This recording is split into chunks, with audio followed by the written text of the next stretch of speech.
Video ನೋಡ್ತಿರೋ ನನ್ನೆಲ್ಲ ಸ್ನೇಹಿತರಿಗೂ ನಮಸ್ಕಾರ. ಸ್ನೇಹಿತರೆ, ಈ ವಿಡಿಯೋ 90ರ ದಶಕದಲ್ಲಿ ಹುಟ್ಟಿರೋ ಮಕ್ಕಳಿಗೆ, ಅರ್ಥಾತ್ 90s ಕಿಡ್ಸ್ಗೆ, ಅದರಲ್ಲೂ ಮಿಡಲ್ ಕ್ಲಾಸ್ ಮನೆಯಲ್ಲಿ ಹುಟ್ಟಿರೋ ಗಂಡು ಮಕ್ಕಳಿಗೆ ಒಂದೇ ಒಂದು ಗಾಡಿ ಅಂದರೆ ಬೈಕ್ ಮೇಲೆ ಅತಿ ಆಸೆ ಹಾಗೂ ಕನಸು ಕೂಡ ಆಗಿತ್ತು. ಅದು ಯಾವುದು ಅಂತ ನಿಮಗೆ ಆಲ್ರೆಡಿ ಗೊತ್ತಾಗಿದೆ. ದಟ್ ಈಸ್ ನನ್ other than the royal Enfield bullet.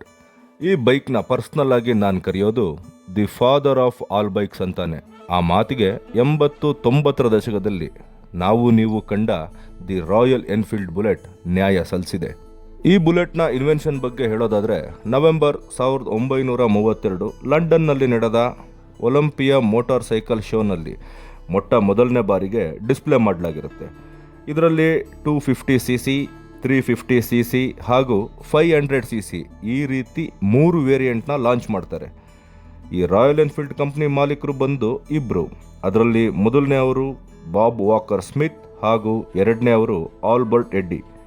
ಮೊದಲನೇ ಅವರಾದ ಬಾಬ್ ವಾಕರ್ ಸ್ಮಿತ್ ಅವರು ವೆಹಿಕಲ್ ಡಿಸೈನ್ ಹಾಗೂ ಮ್ಯಾನುಫ್ಯಾಕ್ಚರ್ ನೋಡಿಕೊಂಡ್ರೆ, ಆಲ್ಬರ್ಟ್ ಎಡ್ಡಿ ಅವರು ಕಂಪ್ಲೀಟ್ ಸೇಲ್ಸ್ ಹಾಗೂ ಮಾರ್ಕೆಟಿಂಗ್ನ ನೋಡ್ಕೋತಾರೆ.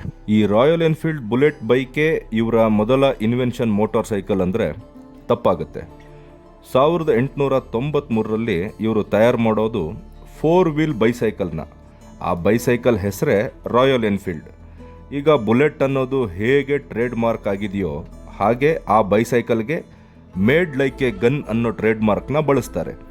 ಹೀಗೆ ಇವರ ಇನ್ವೆನ್ಷನ್ನಲ್ಲಿ ಬರೋ 9ನೇ ಮೋಟಾರ್ ಸೈಕಲ್ಲೇ ಬುಲೆಟ್. ಇದಿಷ್ಟು ಬುಲೆಟ್ ಎಲ್ಲಿ ಮೊದಲು ತಯಾರಾಯಿತು, ಅದನ್ನು ತಯಾರು ಮಾಡಿದವರು ಯಾರು ಅನ್ನೋ ಸಣ್ಣ ಪರಿಚಯ.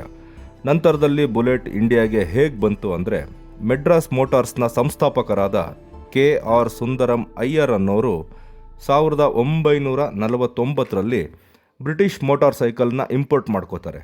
ಇದರಲ್ಲಿ ರಾಯಲ್ ಎನ್ಫೀಲ್ಡ್ ಬುಲೆಟ್ ಕೂಡ ಒಂದಾಗಿರುತ್ತೆ. ಮುಂದೆ 1955ರಲ್ಲಿ ತಮಿಳುನಾಡಿನ ತಿರುವತ್ತೂರಿನಲ್ಲಿ ಮ್ಯಾನುಫ್ಯಾಕ್ಚರ್ ಮಾಡೋಕ್ಕೆ ಶುರು ಮಾಡ್ತಾರೆ. ಹೀಗೆ ಬುಲೆಟ್ ಭಾರತಕ್ಕೆ ತನ್ನ ಎಂಟ್ರಿನ ಕೊಡುತ್ತೆ. 1955ರಿಂದ ಇವತ್ತಿನವರೆಗೂ ಕ್ರೇಜೇ ಕಡಿಮೆ ಆಗದೇ ಇರೋ ಒಂದೇ ಒಂದು ಬೈಕ್ ಅಂದರೆ ಬುಲೆಟ್ ಮಾತ್ರ ಅನಿಸುತ್ತೆ. ಇದು ರಾಯಲ್ ಎನ್ಫೀಲ್ಡ್ ಬುಲೆಟ್ ಭಾರತಕ್ಕೆ ಬಂದ ಇತಿಹಾಸ. ಈ ವಿಡಿಯೋ 90ರ ದಶಕದ ಬುಲೆಟ್ ಅಭಿಮಾನಿಗಳಿಗೆ ಸಮರ್ಪಣೆ ಅಂತ ಹೇಳ್ತಾ ವಿಡಿಯೋನ ಮುಗಿಸ್ತಾ ಇದ್ದೀನಿ. ಬಾಯ್.